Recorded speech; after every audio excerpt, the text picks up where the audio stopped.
Hello everybody, this is Toys R Us, and for this special figure showcase we're going to be looking at the 1984 Autobot Wheeljack. What we're going to do with this video, we're going to have a quick look at him in both of his modes to help you decide how you want to display him. Because he comes with quite a few accessories, I'm going to show you all them to help you know if yours is complete or not. I'll point out some things that you need to be aware of if you have to purchase one for yourself. I've also got in front of us a couple of different releases and a couple of different variants, so I can show you the differences in them and what to look out for if you're looking for them yourself. And as I'm lucky enough to have a couple of different types of packaging, we can have a look at the artwork and the fantastic battle scenes on the back of that. Okay, here we go. And again, he doesn't really need an introduction. He's such a great character, such a great toy, one of the originals, 1984 Series 1 or Wave 1, however you refer to it as. He is, of course, Wheeljack. And the best thing about this guy is that he displays brilliantly in either mode. Now, granted, his articulation is incredibly limited because he is a G1 toy. And before that, obviously, he was released briefly as part of another toy line. But I just love it. I mean, look at it. It's super basic. It's super blocky. His arms are too long for his body if you want to be really, really pedantic. But he just looks brilliant. Articulation wise, you can move the arms at the shoulders. The legs, unfortunately, are completely fused, so there's nothing you can do there. And I suppose you can say there's a bit of wrist movement, but that's mainly for transformation. But he can't hold anything in his hands anyway, so it is a bit pointless. But just look at it. It's stunning. I really, really like it. So if you have to one for yourself, the main thing obviously is stickers. Stickers play a big part with this guy. Also, obviously, he's bright white, so I've seen some sun-faded ones. Yep, they can get faded quite easy. And this whole front part is all die-cast, so we don't want too many paint chips, really. I can show you some in a second in the examples that I've got just down there.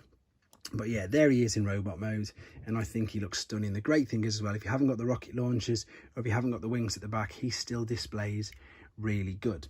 So while we're talking about accessories, so the two wings are, of course, these, and these attach at the back. So even if you got him in car mode, you can attach them under there as well. It's up to you where you want to put them, but that's the same place as where they attach when he's in robot mode as well. You've also got two spoiler parts. These are completely independent and they both come off, so you've got to keep an eye out for both of them. The shoulder cannons are exactly that. They're launching missiles and they're held on by two C-clips. And this one here you can see is actually damaged slightly there, so that's something to be aware of. They do break ever so easy when you're taking them on and off. And then the missiles are these, and they come on a sprue like so. So you'd have 4 missiles on a sprue like that. So quite a lot of accessories, really. Right, moving on to the alternate mode. And the alternate mode, again, is beautiful. It is really, really nice. And excuse me, because it's a bit of a mouthful, it is, of course, a 1975-76 Lancia Stratos. And it's a turbo 539. It's brilliant. I just love it. It's so good. It's so good. I'm quite lucky with this one. There's not too many paint chips right there, but you can sort of see a slight difference in the tone there between the white on the metal and the white on the plastic. So that is something to be aware of. And again, it's just got to be stickers. Stickers is what you're looking out for if you want to display him in this mode. Funnily enough, while we're talking about stickers, the guy to the right hand side, this is the Mexican variant of Wheeljack, and their stickers are literally paper and they are square. So there's a difference there straight away. And also, unfortunately, you can see what happens with the die cast if it gets chipped and damaged quite easily. And again, the sticker on the roof was all paper, and hence that's why it's all come off. They've also got slightly different things on the spoiler. They haven't got the rub sign there as well, and I think it's actually just a slightly different shade of white. So if your Wheeljack stickers are coming off really easy, it might be the fact that you've got the Mexican variant. The launchers as well also fire really far. I've done a separate video on that completely. If you want to see the loads of differences in loads of detail, have a look at the separate video that we've done of him there. Right, I'm also going to show you some of the instruction books as well, and the reason for that is because there's a couple of them. So the very first one, the 1984, is this, and this is the full colour one. And I love the way that they actually colour in his windscreen red, which of course isn't true at all. So yeah, the 84 is complete full colour. There's your accessories, there's your sticker sheet, and of course that's what he looks like. Now, the gold boxes you can see just behind, these were very early 1990s re-releases. So just before the end of Generation 1, these were re-released at the Classic Heroes. So we'll have a look at this one in particular first. This is a sealed English version, and I know it sounds like I'm stating the obvious. Oh no, it's not.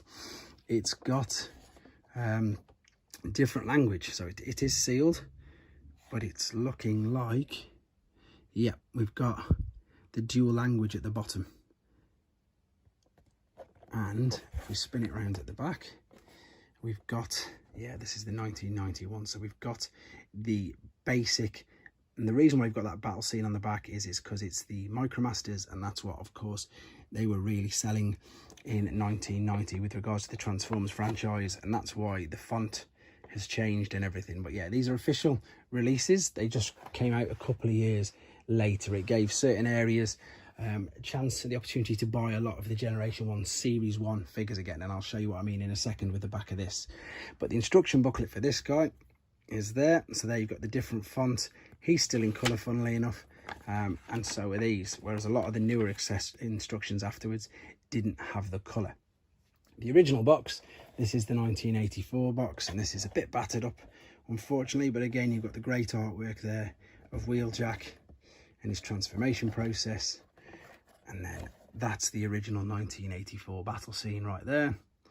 There's the tech spec, and the previous owner has got the robot points as well, or did have them.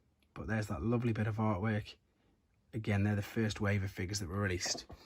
Moving on to this one, which is a dual language, although it looks pretty much exactly the same as that. Now I've just looked at it, but slightly different. But this is one that was released in Netherlands, and the reason why I know that is because this sticker here, I've been told by some of my viewers, is a Dutch shop, and there we've got the French and the Dutch language underneath, which I suppose is quite similar to what was on the top there.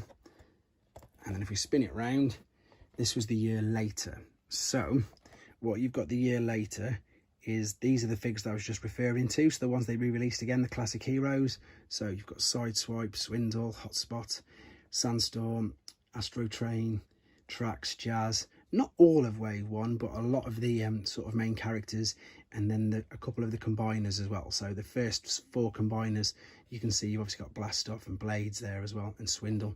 So you could get on the gold cards Bruticus, Silver Bruticus, Superior, Hotspot, and it's just come off, and Venusaur. That's it. They were the ones that were released under the gold boxes, which give you the opportunity to buy them again.